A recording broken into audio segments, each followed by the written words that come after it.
Agreement হিচাপে সি মানে পইচা লৈছে সেইটো প্ৰমাণ মোৰ লগত এতিয়ালৈকে প্ৰুফ আছে। এতিয়াই যদি আপোনালোকে প্ৰুফটো খোজে মই এতিয়াই মই মানে প্ৰুফ দিম। এইটো মই ইয়াতে থিয় হৈ আছো, মই ইয়াৰ পৰা মই প্ৰুফটো দিম। পঞ্চায়ত নিৰ্বাচনত আজব ঘটনা। এটা ভোট লাভ নকৰিলে এগৰাকী প্ৰাৰ্থীয়ে।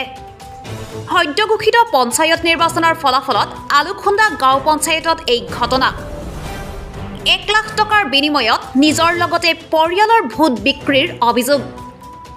জানক কোন এইগৰাকী ইতিহাস ৰচা প্ৰাৰ্থী। এইবাৰ পঞ্চায়ত নিৰ্বাচনত এক আজব ঘটনাৰ সাক্ষী হ'ল অসমবাসী। এই ঘটনাৰ মুখ্য চৰিত্ৰ 16 অভয়াপুৰী বিধানসভা সমষ্টিৰ 12 নং মানিকপুৰ জিলা পৰিষদ সমষ্টিৰ অন্তৰ্গত 22 নম্বৰ আলুখুন্দা গাঁও পঞ্চায়তৰ 4 নম্বৰ ৱাৰ্ডৰ সদস্য পদৰ নিৰ্দলীয় প্ৰাৰ্থী ৰেজাবুল হক। এইবেলি পঞ্চায়ত নিৰ্বাচনত ৰেজাবুল হকে প্ৰতিদ্বন্দ্বিতা আগবঢ়াইছিল যদিও প্ৰাৰ্থীগৰাকীয়ে নিজৰ ভোটটো নিজৰ সপক্ষে প্ৰদান নকৰিলে, অৰ্থাৎ এটা ভোটো লাভ নকৰিলে প্ৰাৰ্থীগৰাকীয়ে। উল্লেখযোগ্য যে একেখন ৱাৰ্ডৰে আন এগৰাকী সদস্য পদৰ প্ৰাৰ্থী ফজিলা খাতুনৰ পৰা মোটা অংকৰ ধন লৈ ৰেজাবুল হকে নিজৰ লগতে পৰিয়ালৰ ভোট ফজিলা খাতুনক প্ৰদান কৰাৰ গুৰুতৰ অভিযোগ উত্থাপন কৰিছে একাংশই। এই ঘটনা সংক্ৰান্তত সমগ্ৰ অসমৰ ভোটাৰ ৰাইজৰ মাজত সৃষ্টি হৈছে এক উৎকণ্ঠাৰ। ৰেজাবুল হক পঞ্চায়ত ইলেকশ্যনত কেণ্ডিডেট আছিল নেকি? আছিল। কোন দলৰ পৰা? নিৰ্দলীয়। কেইটা ভোট পাইছে? আমি তো কিছু জানি না, কয়টা পাইলো না পাইলো আমি তোলাই জানাম জানি না। আমি জানা এটা ভোট পাওয়া নাই। আপনি ভোট কাট দিছে? আমি এখন আমরা গরিব মানুষে নাঙ্গরে ভালা পাইলো না, গতিকে শুনতাছি যে আঙ্গরের বাড়ি বুগলো এই যে ফজলু উনি আর হবো বলে আশা আছিল, পরে তাকে দিছি ভোট নষ্ট করে কি করবো, আমার পোলার ফিল নাই। নিজের লড়াক আপনাকে ভোট দিয়া নাই?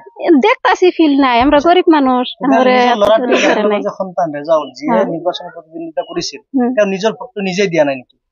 তা তো আমি জানি না, ওর ব্যাপারও জানি, ওর বুড়ের কথা আমি কি ভাই কম। এটা ভোটও পাওয়া নাই, ওরাও জানে আর আল্লাহ জানে, আমি কি ভাই। প্ৰায় 1 মাহ ধৰি আমিও ফিল্ডত বহুত কষ্ট কৰি আছো, আপোনাৰ মানে সিও বহুত কষ্ট কৰি আছে।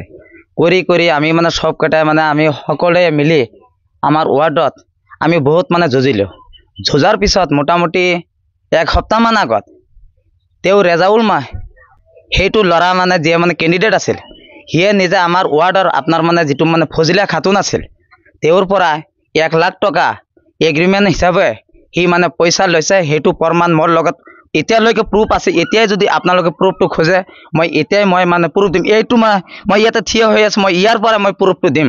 যদি ইয়াৰ বাকচত যদি ভোট নাই, তেওঁৰ যিহেতু তেওঁ এতিয়ালৈকে মানে সিয়ে কেণ্ডিডেট, তেওঁৰ ৱাইফ আছে, তেওঁৰ মানে দেউতা আছে, তেওঁৰ মানে দুটা আপোনাৰ মানে তেওঁৰ যিটো মানে দেউতা সি আপোনাৰ মানে বিয়া পাতিছে দুটা, তেওঁৰ মানে দুটা আছে মা, তেওঁৰ খুৰা আছে, আৰু ইয়াৰ যিটো খুৰা আছে নিজে সিয়ে এতিয়াই আপোনালোকৰ ওচৰত ষ্টেটমেণ্ট এতিয়াই দিব বস্তুটা সঁচা না মিছা। আপোনালোকে এতিয়া বস্তুটা প্ৰুফ কৰি এতিয়া আপোনালোকে হেৰি কৰক। মোৰ এইখিনিয়ে কথা। এতিয়া আমি বিচাৰো কি, এতিয়া সি যে নিজে কেণ্ডিডেট হৈ ইয়াৰ ভোট কেইটা যে সি যে আৰু বেলেগৰ ঠাইত যে বিক্ৰী কৰি দিলে, এইটো এটা মানে বিক্ৰী বুলি কয়। এতিয়া এইটো আপোনাৰ মানে সংবিধানত আছে না নাই আমি সেইটো মানে ভালকে গম নাপাওঁ। যদি সংবিধানত সেইটো নাই, এতিয়া এইটোৰ কাৰণে আইনমতে কি ব্যৱস্থা কৰা যায় আপোনালোকে সেইটো ব্যৱস্থা কৰক। মই আলুখুন্দা জিপিৰ পৰা 4 নং ৱাৰ্ডৰ পৰা মই সদস্য পদত প্ৰতিদ্বন্দ্বিতা কৰিছিলোঁ, কিন্তু মই দুৰ্ভাগ্যত মই 144টা ভোট পাই মোৰ সমাপ্ত হৈছে।